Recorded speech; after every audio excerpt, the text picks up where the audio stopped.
Réunion, les sons de Weni.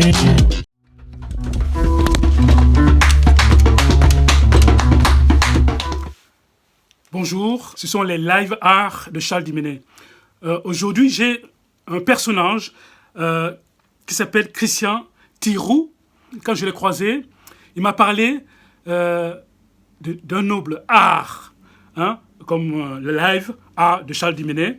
Et il va vous parler de ce noble art, pour moi, qui est tellement important, qui est les racines, vraiment les racines des nobles arts. Quand on dit les racines des nobles arts, il va nous présenter d'où vient, qu'est-ce qu'il est. Voilà, c'est Christian Thiroux. Bonjour Charles, d'abord merci de m'avoir accueilli aujourd'hui. Je m'appelle donc Christian Thiroux, j'ai 68 ans. Je suis né à Huy, en Belgique. Bon, je gravite un peu dans le monde du cyclisme, mais en fait, c'est surtout mon père qui a gravité dans le monde du cyclisme. Vous venez de me dire que votre père a gravité autour du cyclisme. Mais qu'est-ce qu'il a créé? Qu'est-ce qu'il a fait? Quelles sont ses rencontres donc, c'est le noble art, c'est ça? C'est le cyclisme. Ouais. Donc, qu'est-ce qu'il a croisé? Qu'est-ce qu'il a fait là-bas en Belgique comme événement? Dans sa jeunesse, il a tout d'abord été coureur cycliste junior international, ça s'appelait à l'époque. Donc il a fréquenté quelques grands noms de l'époque, comme pour nous Belges, Marcel Kint. Hein. Bon, je prends cet exemple-là. Et puis bien sûr, bien des années plus tard, il a absolument voulu rentrer dans un club qui organisait des courses. Et le tout premier club, ça a été le pesant club liégeois. Donc là, on l'a engagé. Quand on a vu ses aptitudes et ainsi de suite, et pour cause d'absence parfois du patron, il s'est retrouvé directeur de course comme M. Prudhomme maintenant, déjà depuis un petit temps, mais chez ASO. Donc vous savez, c'est le monsieur qui passe par le toit et qui donne les ordres pour les motards, enfin pour les voitures et ainsi de suite. Et puis, suite à une petite querelle entre lui et le patron, il s'est rabattu vers la Flèche Wallonne, qui est aussi devenue une classique mondiale. Et là, pour y rentrer, il a été aidé par le Motor Club de Huy. Donc ça, c'est un club qui organise différentes activités sportives. Et on lui a dit, si tu viens chez nous et tu nous donnes un coup de main dans le monde de l'automobile, hein, puisqu'ils organisaient des rallyes, je te présenterai au patron à l'époque, c'est un néerlandophone. Et puis après on verra. Et puis il se fait que je fais course, il se fait que ce monsieur-là est décédé peut-être 2 ans après. Et papa a remodelé le parcours, s'est occupé de toute l'organisation administrative, je vais dire comme ça, en accord avec la RTBF à Bruxelles, donc c'est la première chaîne télévision belge. Il organise quasi tout, l'emplacement de l'écran géant qui est à l'arrivée au-dessus, l'emplacement des VIP, comme on dit, l'emplacement des voitures de directeurs sportifs, enfin j'en passe et des meilleurs. Et il a remodelé le parcours à sa façon. Donc il a remodelé le parcours Flèche Wallonne. C'est-à-dire que quand il a remodelé, est-ce qu'il a rencontré des grands noms de cyclistes comme dans le Tour de France? Alors, donc comme je disais, il a donc remodelé le parcours de la Flèche Wallonne. Il a fait un peu André Thiroux, donc mon père, a remodelé le parcours de la Flèche Wallonne.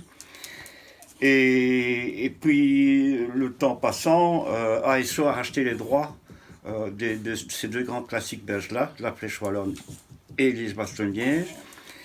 Et là, avec aussi le remodelage de l'équipe, on a gardé papa parce qu'on s'est aperçu que niveau organisation, c'était difficile de faire mieux. Je suis désolé de le dire moi-même, mais bon. Et puis alors, s'est créé une liaison avec donc Jean-Marie Leblanc, directeur du Tour de France. Ils sont devenus amis, au point que le jour avant, chaque année, donc le jour avant de la Flèche Wallonne, il allait manger chez mes parents. Dans mon petit village juste à côté de Huy. Et il faisait régulièrement la liaison avec ASO, soit sur place à Paris, soit par courrier. Voilà, alors ça l'a amené à croiser le chemin de tous les grands noms, Bernard Hinault, Bernard Thévenet, Si je devais... Qu'est-ce qu'il y a encore à cette époque-là? Non, Poupou... Si, Poupou, il l'a rencontré, mais il ne courait plus, évidemment, hein, depuis un bon moment. Et voilà, alors il est devenu ami par son organisation sur le final avec le chef des sports de RTBF, Maurice Loiseau. Très gentil monsieur d'ailleurs, qui me faisait visiter les cartes techniques. Et bon, mais papa était très modeste, hein, il n'a jamais voulu passer à la télé, des choses comme ça. Lui, son travail, c'est sa passion et c'est pas pour se faire un nom.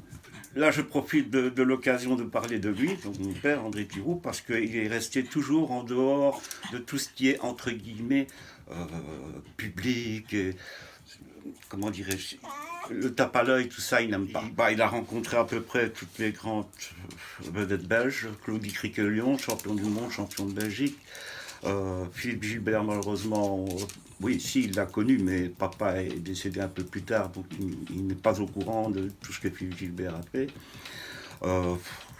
Il a fréquenté, comment dirais-je, des gens de chez ASO. On a rencontré ton histoire à travers l'histoire de votre père.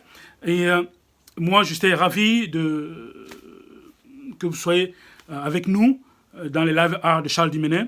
Et qu'est-ce que vous avez encore, une dernière question, qu'est-ce que vous avez dire sur votre père ou sur vous dans le noble art, tant dans le dessin qu'elle a aimé beaucoup, et ou le cycliste?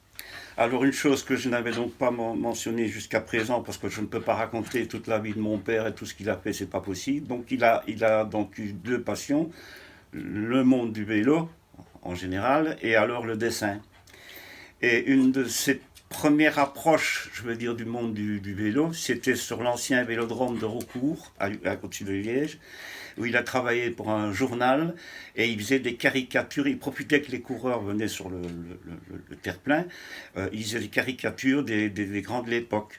Rick Van Looy, Rick Van Steenbergen, même s'il ne courait déjà plus, je crois, à l'époque. Il y avait un bon belge aussi, Arthur de Cavotter, que vous ne connaissez sûrement pas. Et au niveau coureur français, j'avoue, il y en a eu, mais j'ai un peu oublié les noms. Et il avait aussi un grand ami qui vient malheureusement de décéder. Donc il avait 95 ans, quelque chose comme ça.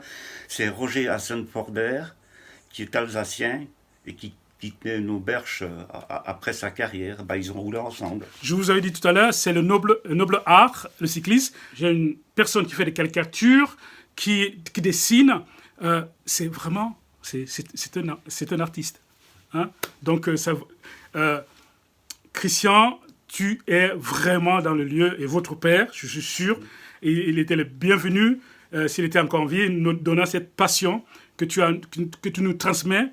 Et comme je te dis, moi je suis tellement passionné dans tout ce qui est l'art, et quand je croise quelqu'un, je sais qu'il a quelque chose. Et quand je t'ai croisé, je me suis dit, cette histoire, il faut que moi, les gens savent qui était votre père.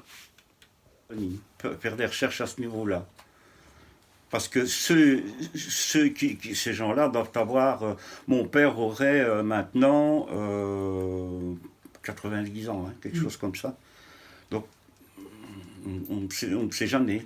Il faudrait retrouver quelqu'un ou le fils de quelqu'un qui aura encore des caricatures de l'époque. Mais c'est un tué, hein, c'était des caricatures comme on a vu plusieurs ont fait de Jean Gabin, de Belmondo et compagnie. C'est des trucs, tu sais, il met en évidence et il exagère je veux dire, le profil de la personne en faisant un menton plus gros, tu vois. Il a fait Jean Gabin, je dis encore une fois, Jean-Paul Belmondo et tout ça.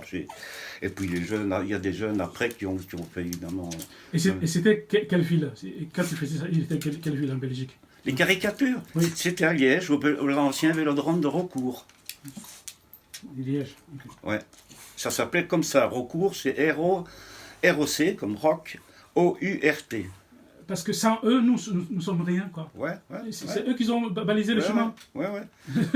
Mais c'est vrai. Oui, c'est eux qui ont balisé le chemin. Il y a des footballeurs, des sauteurs à la perche comme la Villénie. Ce sont des gens qui marquent leur époque. Hein. Moi, j'en ai conscience, en tout cas. faut dire que j'aime bien le sport déjà en général. Donc je m'intéresse aux les JO et je vais regarder. J'aime bien l'athlétisme, même les sports mécaniques. Hein. Oh, ok, Christian. Mais écoute, merci beaucoup. Mais c'est moi qui te remercie, Charles. Mais ça